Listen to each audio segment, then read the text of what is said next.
બહેનો, હમણાં એક એવી સ્થિતિ બની ગઈ છે ને કે વોટ્સઅપ હોય કે ગામના લોકો વચ્ચે વાતચીત દરેક જગ્યાએ બસ એક જ વાતો ફરી રહી છે.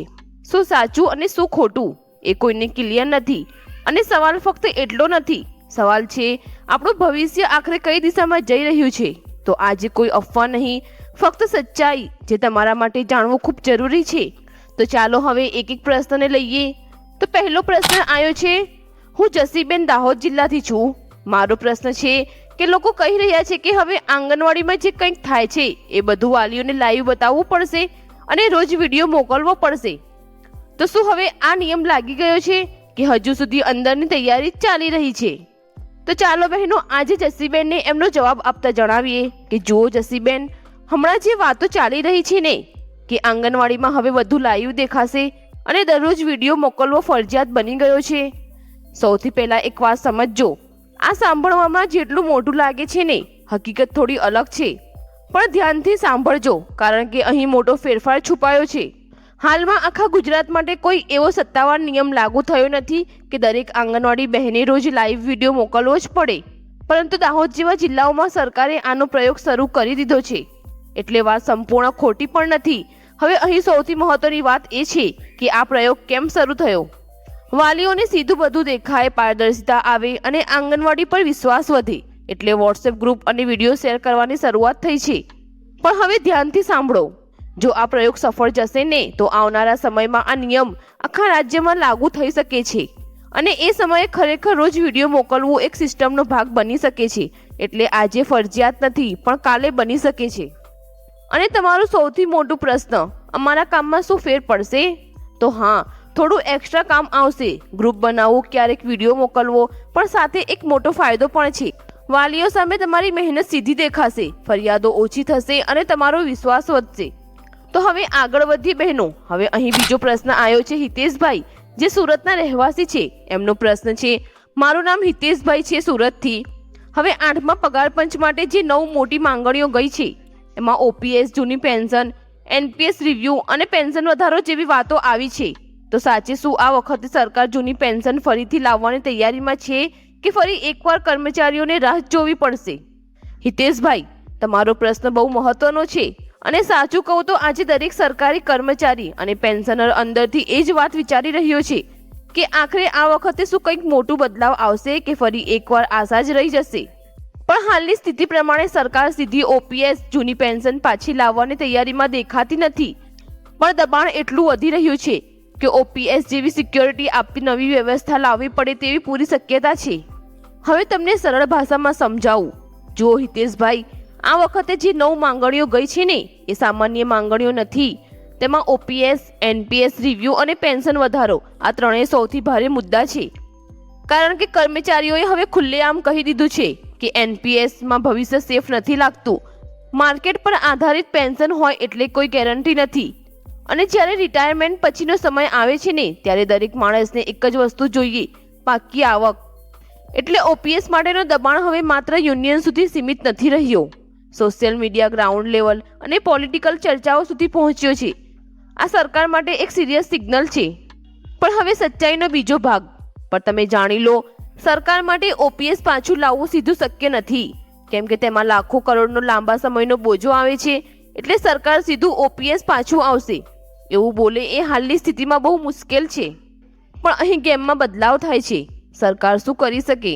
એનપીએસમાં એવો ફેરફાર લાવી શકે કે કર્મચારીઓને ગેરંટી પેન્શન મળે, મિનિમમ સિક્યોરિટી મળે અને રિટાયરમેન્ટ પછી ફિક્સ ઇન્કમ મળે. એટલે નામ એનપીએસ રહેશે પણ ફિલિંગ ઓપીએસ જેવી આવી શકે છે. તો આખી વાતનો સાર એકદમ ક્લિયર છે. સીધી ઓપીએસ આવવાની શક્યતા ઓછી છે પણ ઓપીએસ જેવી ગેરંટી આપવી નવી સિસ્ટમ આવવાની શક્યતા વધી રહી છે.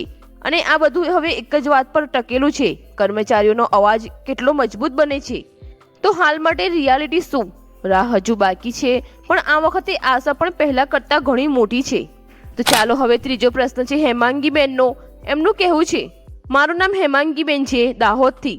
હાલ એક વાત ખૂબ જ ઝડપથી ફેલાઈ રહી છે કે રાજસ્થાનમાં આંગણવાડી કાર્યકર અને તેડાગર બહેનોના ખાતામાં સીધા 1000 રૂપિયા જમા થઈ ગયા છે અને 1 એપ્રિલથી 10% માનદ વેતન વધારો પણ શરૂ થઈ ગયો છે. તો શું આ ખરેખર સચ્ચાઈ છે કે માત્ર ચર્ચા છે? અને સૌથી મોટો સવાલ એ છે કે જો એક રાજ્યમાં આટલી ઝડપથી નિર્ણય લઈને અમલ થઈ શકે છે તો ગુજરાતમાં આ મુદ્દે હજી શાંતિ કેમ છે? શું અહીં પણ જલ્દી આવી મોટી જાહેરાત કે સીધી જમા થતી રકમ જોવા મળશે કે પછી ફરી એકવાર માત્ર આશા જ રાખવી પડશે?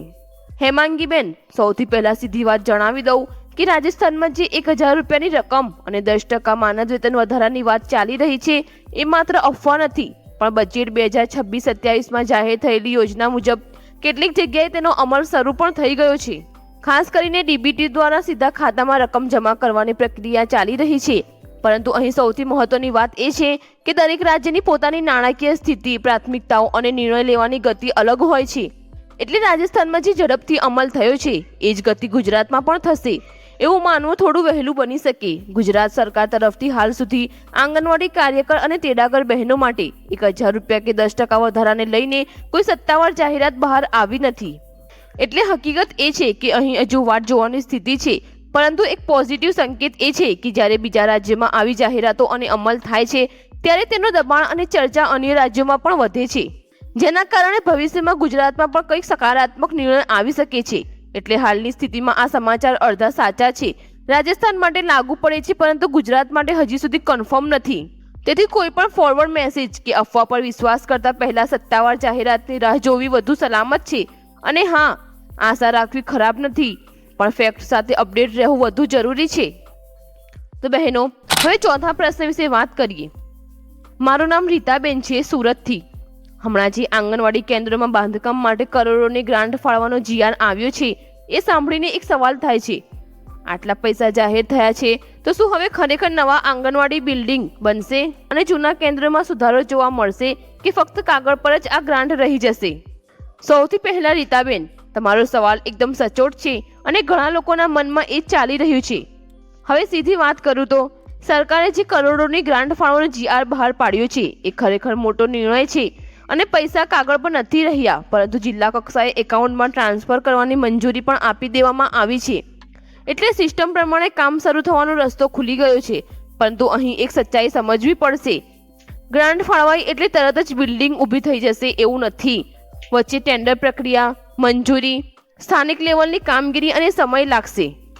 હવે સાચું કેમ અહીં છે, જ્યાં જિલ્લા લેવલે કામ ઝડપથી આગળ વધારાશે ત્યાં નવા આંગણવાડી કેન્દ્રો બનતા જોવા મળશે અને જૂના કેન્દ્રોમાં સુધારો પણ થશે. પરંતુ જ્યાં કામ ધીમું પડે છે અથવા ફાઇલોમાં અટકે છે ત્યાં લોકોમાં કાગળ પર જ રહી ગયું એવી લાગણીઓ ઊભી થાય છે. એટલે હાલની સ્થિતિ એવી છે કે આ જીઆર માત્ર જાહેરાત નથી, એકચ્યુઅલ પૈસા મૂવ થવાની પ્રક્રિયા શરૂ થઈ ગઈ છે, પણ ગ્રાઉન્ડ પર તેનું પરિણામ જોવા માટે થોડો સમય લાગશે. હવે તમને એક વાત ક્લિયર કરી દઉં, આ વખતે ચાન્સ વધારે છે કે કામ દેખાશે, કારણ કે સીધી ગ્રાન્ટ જિલ્લાઓમાં મોકલાઈ રહી છે. પણ સાથે સાથે સ્થાનિક સ્તરે દેખરેખ અને જવાબદારી પણ એટલી જ મહત્વની છે. એટલે ટૂંકમાં રીતાબેન, પૈસા આવ્યા છે, રસ્તો ખુલ્યો છે. હવે નજર રાખવાની છે કે તમારા વિસ્તારમાં કામ શરૂ થાય છે કે નહીં, કારણ કે સાચી બદલાવ ત્યાં જ દેખાશે. તો બહેનો, આજે આપણે જે વાત કરીને એમાંથી એક વાત તો એકદમ ક્લિયર થઈ ગઈ છે. અફવા ઘણી છે પણ સચ્ચાઈ સમજવી બહુ જરૂરી છે, કારણ કે આ ફક્ત સમાચાર નથી, આ આપણા કામ, આપણા હક અને આપણા ભવિષ્યની વાત છે. એટલે કોઈ પણ વાત સાંભળો ને તો તરત વિશ્વાસ ન કરશો, પહેલા સાચી માહિતી જાણી લેશો. અને હા બહેનો, જો તમને આવી સચ્ચી અને કામની માહિતી મળતી રહે તો આ વિડીયોને લાઈક કરો અને તમારા બાકી બહેનો સુધી શેર કરો, કારણ કે સાચી માહિતી જેટલી વધુ ફેલાશે એટલો આપણો અવાજ મજબૂત બનશે. તો ચાલો ફરી મળીએ નવા વિડીયો અને નવો પ્રશ્ન સાથે.